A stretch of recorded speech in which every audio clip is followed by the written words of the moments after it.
What's good, YouTube? Andre the Con here. You know what's going on, and you are now tuned into the Con TV. I'm outside during the break of the rain, just to get away from the noise that's in my house to make this YouTube video. This whole video is just kind of like gathered experiences, thoughts, and observations since this whole quarantine thing has been going on with the whole COVID and all that stuff. So yeah, I'm gonna just kind of like hop into it, talk about a few of the things that I've learned and a few of the things that I think that will prosper out of this whole event. The first thing I really realized was how unprepared not only was me and the rest of the world, but the United States government. I'm not really too into conspiracy theories and nothing like that, and a lot of interesting things have popped up since the rise of coronavirus. Even though it popped up back in December over in China, now with this widespread hitting the US, us now having like the most cases, like 100,000 cases or something like that. Seeing the shit that's going on with Italy, it just kind of made me realize, bro, that my generation hasn't necessarily hit anything that's caused us to really go through adversity. Maybe, similar to like the 2008 recession. I was little at that time. It was like 2008. I was like 10, so I don't really remember too much of that and like what was going on. But a lot of people really aren't prepared to stay inside their house, like, you know what I mean, like the whole time, and just be homebodies. You saw hella people buying toilet paper, selling out hand sanitizer, basically taking out certain keystone things to have in the house that will help prevent this COVID thing going in and into their body and spreading around. You basically see how people try to save themselves like through fear, and you see a lot of people trying to profit off of this whole COVID thing, selling masks, promising it'll help prevent that, selling diet plans. I see like businesses, like Zillow or like a Golden One, sending me messages about concerns of like COVID. A lot of businesses are profiting off of a lot of people's fear. Politicians, I don't really know too much about what's going on over there. I read somewhere that they said that there's like, we knew about this like way before it came. So y'all can have your conspiracy theories. I'm not saying they're right or they're wrong, but they are definitely interesting. But yeah, I just really learned that people are really profiting off fear right now, and people are starting to lose their mind. That's the one thing I really noticed from us being unprepared from everything. Number two, what I learned is how to adapt to being inside the house. Now, I'm kind of in between being a homebody and being out being out and about and being social. I think from like last year when I turned 21, damn near majority of the weekends up to my birthday in like a few weeks, I've been going out, having all kinds of fun, going out to a bar, going out to a club. I don't the few weekends before this whole quarantine thing happened, I was at a club like once a week. Like Friday, I was in there like just chilling, like, you know what I'm saying, just going out and stuff. So I wasn't really ready to be hit with having to stay inside most of the time, because like I'm so free to and I live like 10 minutes away from downtown. Like I'm so able to just go out and about and link up with friends. I know so many people, you know what I mean. I usually see someone that I know every time I go out. So like even if I go somewhere alone, I'm usually not like alone. And that was just that wasn't hard necessarily to say, but it was interesting, and it forced me to like the first week in quarantine, I was super lazy, bro. I didn't do shit but eat and get drunk and watch Netflix, like everything. Now I'm getting better. I'm starting to get a little workout routine in. But yeah, it's just been really strange having to just sit in the house and being forced to not go to school, not go to work, but amuse yourself somehow and entertain yourself, or like better yourself in a situation where you're so used to just going out and about and talking to people and seeing people and like, being kind of free in a way. Not saying we're like, trapped in or anything like that, but yeah, it's been interesting. Third thing I realized was time and its construct. Time, 24 hours a day, 365 days in a year,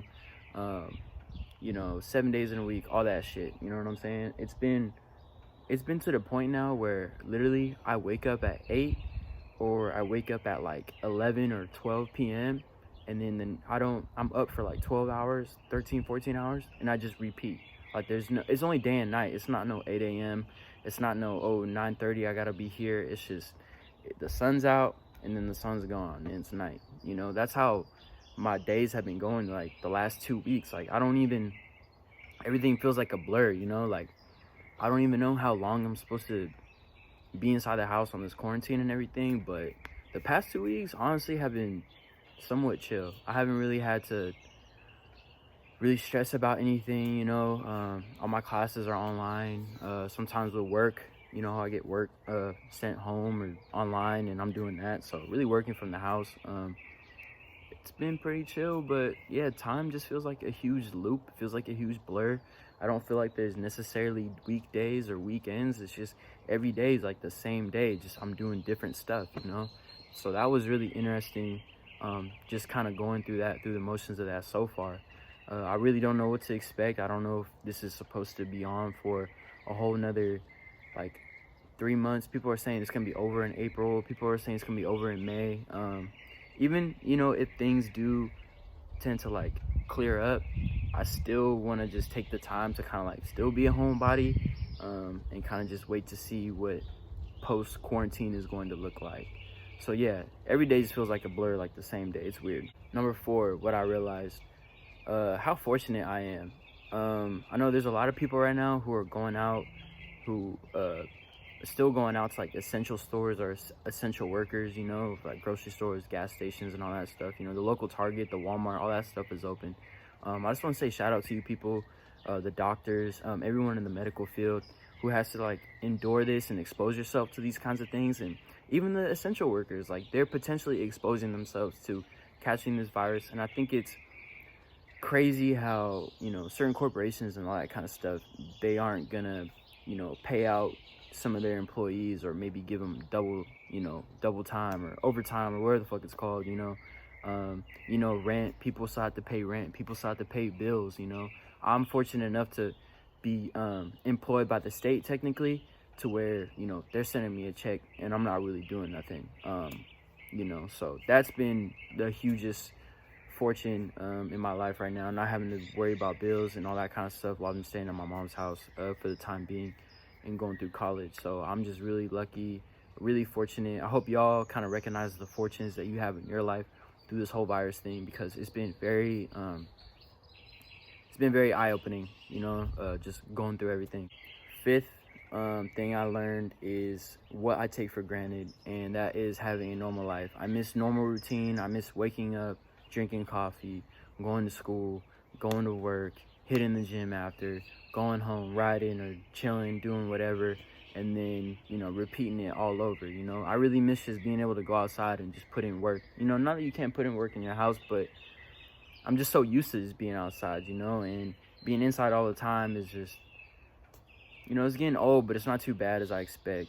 I think the main thing that people have to understand during this whole time is to take this, like, it's a whole reset. 2020 has been fucking crazy so far. You know, Kobe died. That was the biggest shit, honestly. Pop Smoke got popped. That shit was crazy. I'm not even a huge Pop Smoke fan like that. What else, man? The elections that's going on right now. Trump could definitely be in office next year. So people are going crazy. This whole Democratic race, I don't even know, man. It's just a whole bunch of stuff is going on. And then this whole Corona thing just kind of stopped everything and just kind of made life just still and stagnant, you know. People out here fearing for their lives. Best thing you could do right now is be thankful for where you're at, and be thankful for what you have, and be present in the moment, you know.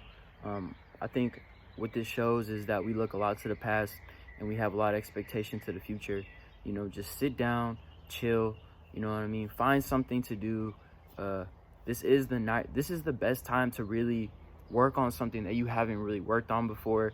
This is the best time to learn a new skill. You know, they got Skillshare. If you got a laptop or a computer, you know, you can pay for that. Or maybe they have free courses. I'm honestly not too sure. You know, if you have a book that you haven't been reading, that you've been having lying down and you just haven't read, you know, take advantage of that. Because when all this quarantine stuff is over and, you know, we're all back at our jobs, we're all back at school, we're all back to our regular duties, normal routine, you know, that's when that excuse is, oh man, you know, like, I wish I had more time. Well, bro, you had plenty of time, you know what I mean, right now to get something started. It really doesn't matter what it is, you know. It could be a screenwrite you have, or screenplay, I mean, or it could be a website you want up, or it could be like a business proposal, you know, whatever it is, man. Like, go and just work on it and just get something down, you know, so that way when things do get back up and running and everything's normal again, you know, you can finally actualize on that. So anyway, this is Andre the Con. You know what's going on. You tune into the Con TV. Thank you. Like, comment, hit that bell down below, whatever you got to do. Share it to a friend, your auntie, your uncle, you know what I mean. You have no choice but to sit in the house and watch my videos. But yeah, so I'll catch y'all later.